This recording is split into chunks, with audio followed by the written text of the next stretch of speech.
Assalamualaikum warahmatullahi wabarakatuh. Innal hamdalillah nahmaduhu wa nasta'inuhu wa nastaghfiruh wa na'udzu billahi min syururi anfusina wa min sayyiati a'malina. Man yahdihillahu fala mudilla lahu wa may yudlil fala hadiya lahu. Asyhadu an la ilaha illallah wahdahu la syarika lah wa asyhadu anna Muhammadan abduhu wa rasuluh. Ya ayyuhalladzina amanu taqullaha haqqa tuqatih wa la tamutunna illa wa antum muslimun. Wa qala ta'ala ya ayyuhan nasu taqu rabbakumul ladzi khalaqakum min nafsin wahidah wa khalaqa minha zawjaha wa batha minhuma rijalan katsiran wa nisaa'a wattaqullaha allazi tasaaluna bihi wal arham innallaha kana 'alaikum raqiba. Wa qala ta'ala ya ayyuhalladzina amanu taqullaha wa qulu qawlan sadida yuslih lakum a'malakum wa yaghfir lakum dzunubakum wa man yuti'illaha wa rasulahu faqad faza fawzan 'azima. Amma ba'd. Fa inna asdaqal hadits kitabullah wa khairal hadi hadi Muhammadin sallallahu alaihi wasallam wa syarrul umuri muhdatsatuha fa inna kulla muhdatsatin bid'ah wa kulla bid'atin dhalalah wa kulla dhalalatin finnar. Saudara sekalian, para pemirsa dimanapun Anda berada yang semoga dirahmati oleh Allah Subhanahu wa taala. Alhamdulillah, kita bersyukur kepada Allah Subhanahu wa taala atas karunia kenikmatan yang Allah berikan kepada kita semua, sehingga pada kesempatan kali ini kita bisa bermajelis kembali, kita bisa melakukan kajian kembali, sehingga dengan ini insya Allah dengan izin Allah Ta'ala akan Allah berikan hidayah kepada kita semua. Hal ini akan menjadikan sebab datangnya hidayah kepada kita semua dengan belajar ilmu agama, dengan mengikuti kajian seperti ini akan menjadikan sebab hidayah akan masuk pada diri kita.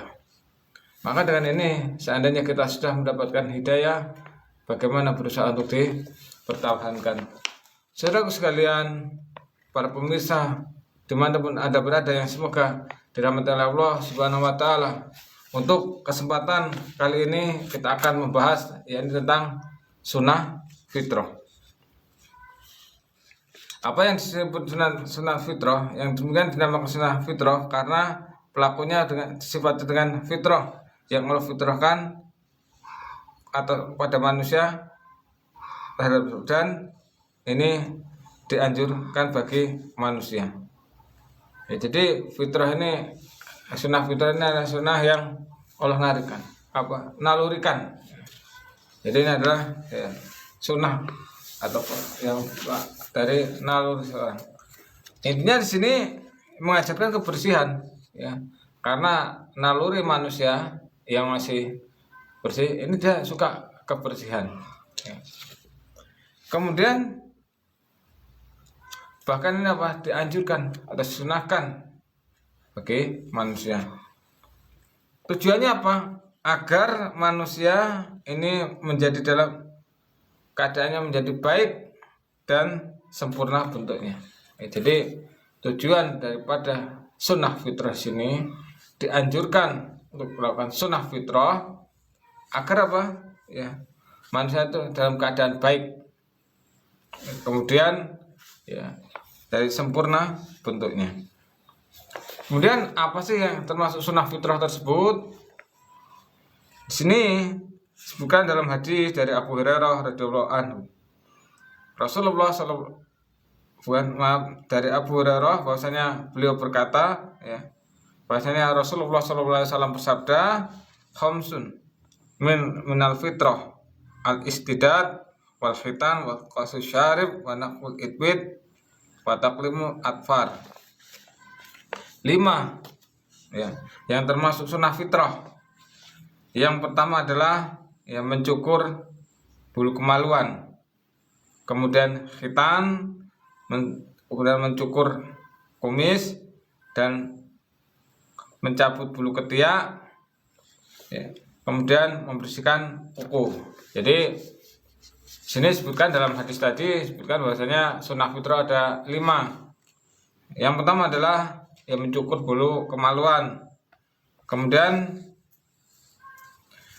khitan, kemudian apalagi mencukur kumis, kemudian mencabut bulu ketiak, kemudian membersihkan kuku. Kemudian mencukur bulu kemaluan itu bagaimana? Apa yang namanya mencukur sekitar bulu yang di tubuh sekitar kemaluan. Ini mencukur bulu kemaluan. Jadi bulu kemaluan apa yang ada sekitar kemaluan. Kemudian juga di sini menghilangkan semuanya, dicukur semuanya, dibersihkan semuanya. Ulahnya sebagian dipotong, bahkan tidak, ini menyelisihi. Bahkan terkadang membersihkannya tidak dengan mencukur, terkadang juga dicabut sekitarnya, bagian yang tumbuh itu dicabut. Walau alam besar. Jadi sini disebutkan membersihkan bulu kemaluan, mencukur bulu kemaluan ini terkadang tidak harus dicukur dengan alat cukur, kemudian juga terkadang dengan cara lain ini bisa dicabut ataupun yang lainnya. Kemudian sunnah fitrah yang kedua yang selanjutnya adalah ini apa? Khitan, atau bahasa Jawanya adalah sunat. Mungkin Anda saudara sekalian tahu mungkin khitan ataupun sunat. Ini adalah membersihkan atau memotong kulit yang menutupi kepala kemaluan. Jadi sebutkan di sini khitan di sini adalah apa? Mencukur atau memotong atau menghilangkan kulit yang menutupi kepala kemaluan ini pada laki-laki. Dan dalam membersihkannya, dalam menghilangkannya atau pemotongan itu bertujuan untuk membersihkannya. Tujuannya apa? Untuk membersihkan, kemudian juga agar nampak tadi kepala zakar kemaluan laki-laki agar nampak. Dan ini ada pada laki-laki, maksudnya saya ulangi lagi, ini menghilangkan kulit tadi kulit agar kulit kepala kemaluan agar kepalanya itu nampak, ini pada laki-laki. Adapun pada wanita khitannya ini adalah memotong daging yang kecil yang di atas lubang.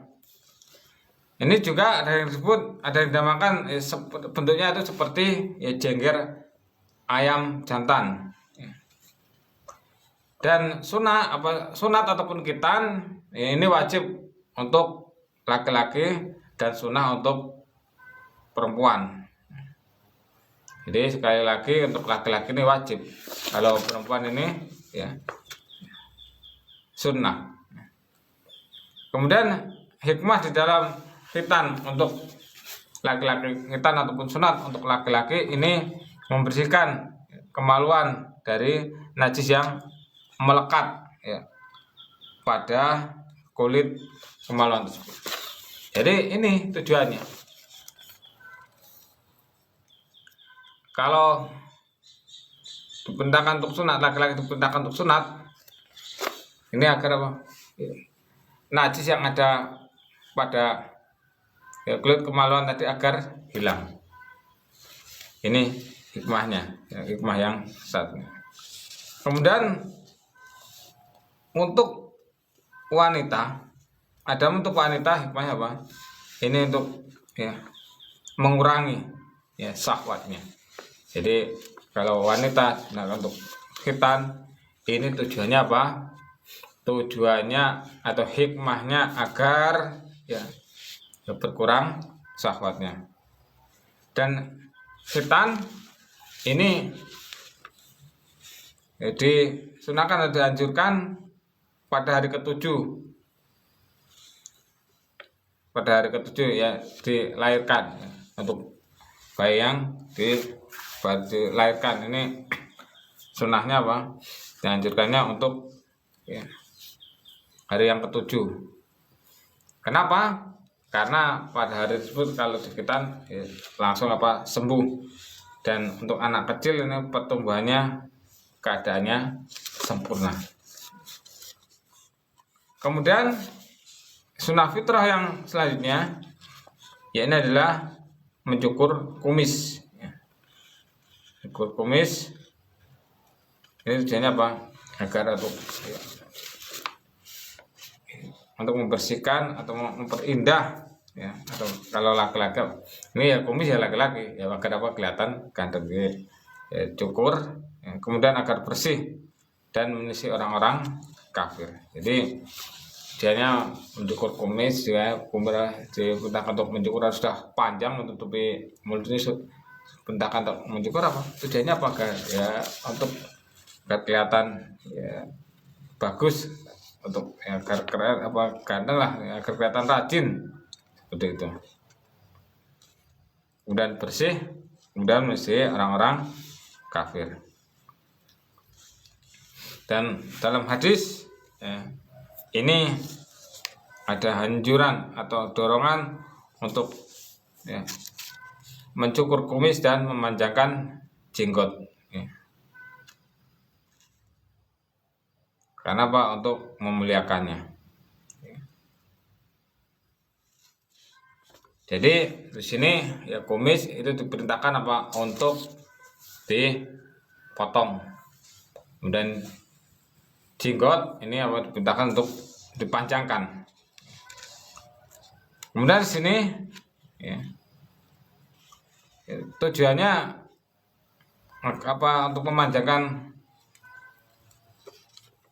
jenggot ini agar ya, kelihatan ya bagus atau ganteng dan ya suci, bersih, kemudian juga kelihatan apa?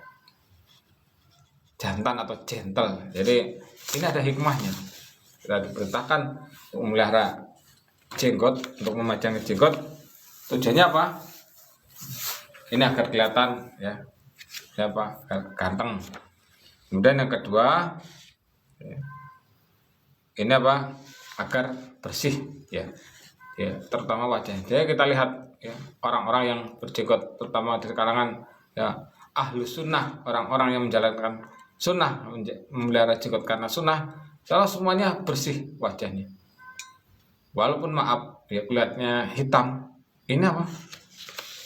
Ya tetap kelihatan apa?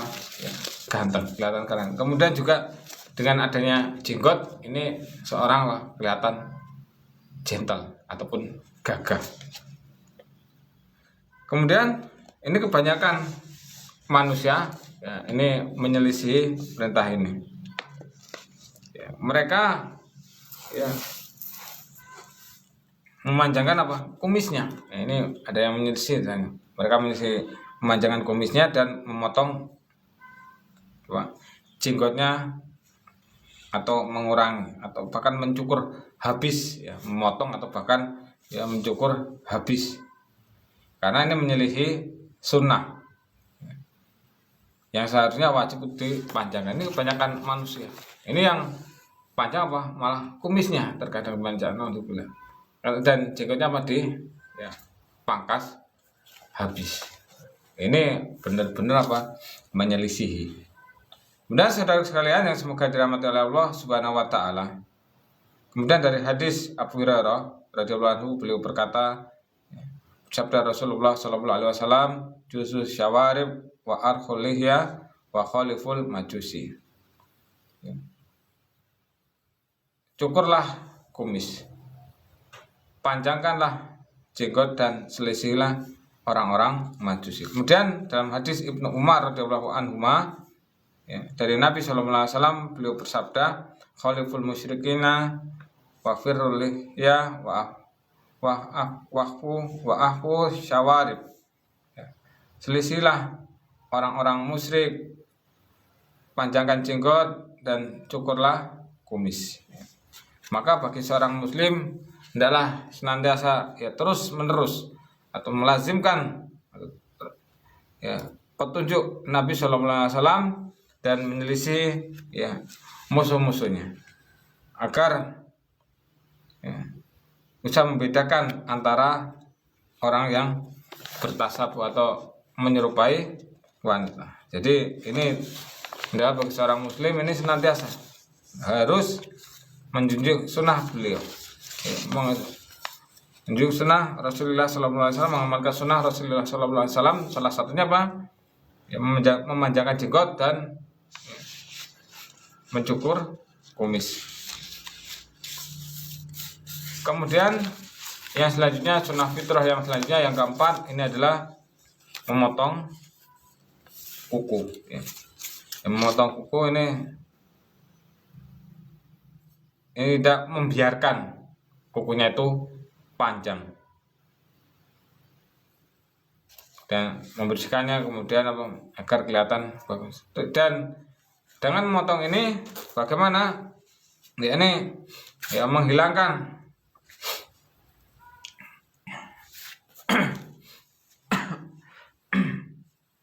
menghilangkan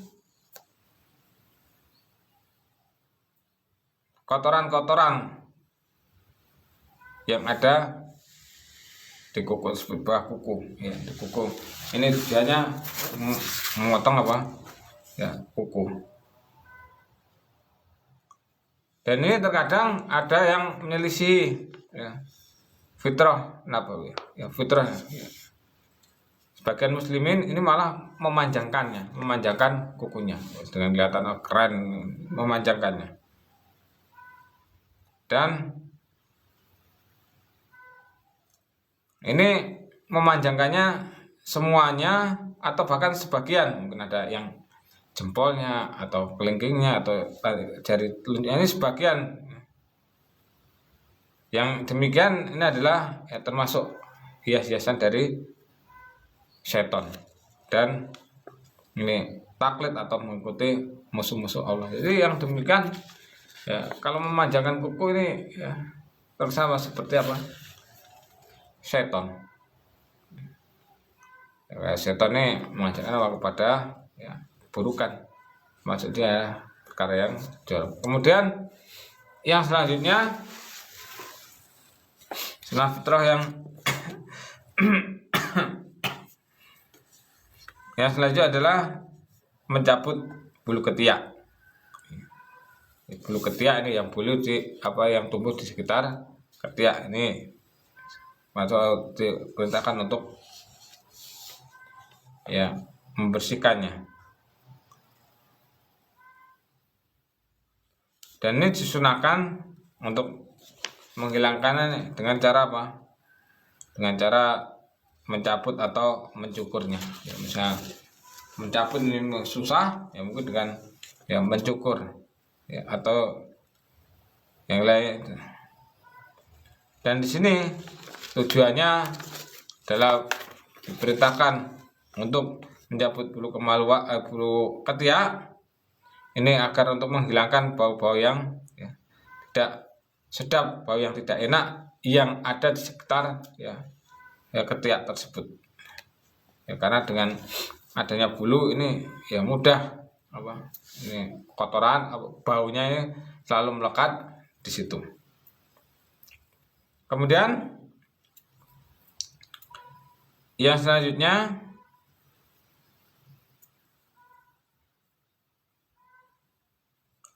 dan ini mencabut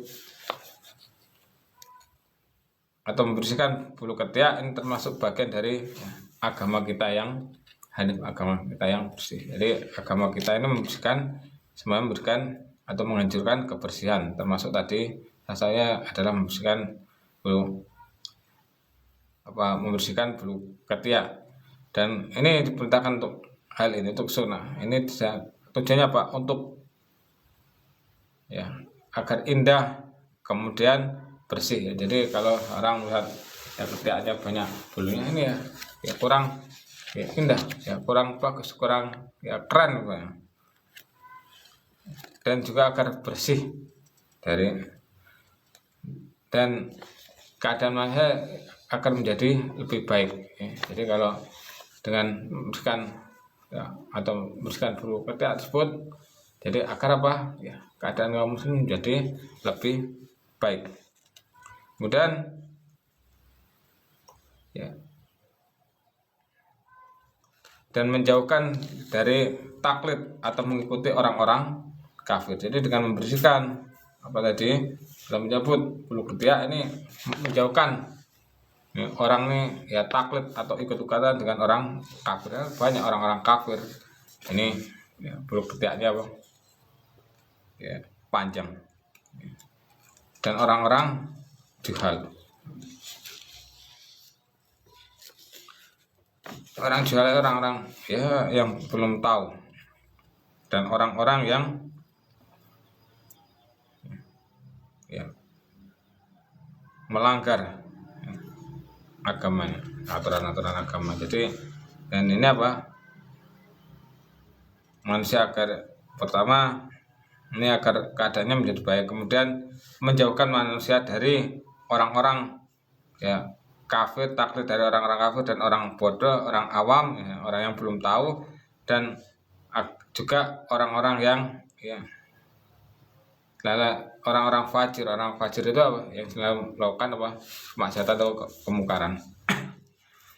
Kemudian juga dengan membersihkan bulu ketiak ini dia dalam rangka mentaati Rabbnya dan mutabah atau mengikuti sunnah Nabi Shallallahu Alaihi Wasallam. Dan ini ya, sadarkan pada sunnah ini ada 5 ya. Jadi sunnah fitrah kita sebutkan tadi ini ada 5 ya. Yang pertama adalah ya siwak ya. Kemudian intisyak dengan air. Intisyak itu apa ya, mengambil air ya, ketika wudhu mengambil air kemudian dimasukkan ke mulut dan hidung, kemudian dikeluarkan barengan, itu adalah intisyak ya.